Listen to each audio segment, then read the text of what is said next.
വീട്ടിലിരുന്ന് വോട്ട് ചെയ്യുന്നതിൽ തെരഞ്ഞെടുപ്പ് ഉദ്യോഗസ്ഥർക്ക് ഗുരുതര വീഴ്ചയെന്ന ആരോപണം. കോഴിക്കോട് ബാലുശ്ശേരിയിൽ സീൽ ചെയ്യാതെ ബോക്സിൽ നിക്ഷേപിച്ച ബാലറ്റ് ഉദ്യോഗസ്ഥർ പുറത്തെടുത്തതായി പരാതി. ഉദ്യോഗസ്ഥർക്കെതിരെ നടപടി ആവശ്യപ്പെട്ട് തെരഞ്ഞെടുപ്പ് കമ്മീഷന് UDF പരാതി നൽകി.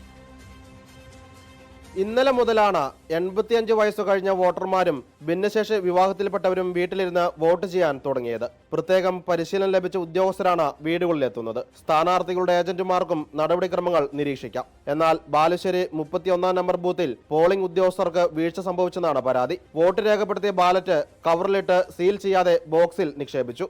അബദ്ധം മനസ്സിലാക്കിയ ഉദ്യോഗസ്ഥർ ബോക്സിൽ നിന്ന് ബാലറ്റ് തിരികെയെടുത്ത് കവറിലിട്ട് സീൽ ചെയ്ത് വീണ്ടും നിക്ഷേപിച്ചു. ബോക്സിലൂടെ താഴെ ഇടുന്ന ഓരോ വോട്ടർമാരുടെയും ബാലറ്റ് പേപ്പർ തോണ്ടിയെടുക്കാൻ കഴിയുന്നു എന്ന് ഉദ്യോഗസ്ഥർ നമ്മളെ കാണിച്ചു തന്നിരിക്കുന്നു. കാരണം അവർക്ക് അതറിയാം, തോണ്ടിയെടുക്കാൻ പറ്റുമെന്ന്. ഇത് എങ്ങനെയാണ് നമുക്ക് ഇതിൽ സുതാര്യതയുള്ളത്? ജനാധിപത്യത്തെ പൂർണ്ണമായും അത് കശാപ്പ് ചെയ്യുന്ന അല്ലെങ്കിൽ ദുരുപയോഗം ചെയ്യുന്ന ഒരു സാഹചര്യമാണ്. UDF സ്ഥാനാർത്ഥിയുടെ ഏജന്റിനെ അറിയിക്കാതെയാണ് പോളിംഗ് ഉദ്യോഗസ്ഥരെത്തിയതെന്നും ആക്ഷേപമുണ്ട്. Reporter Sinoj Thomas, in reporter, Kozhikode.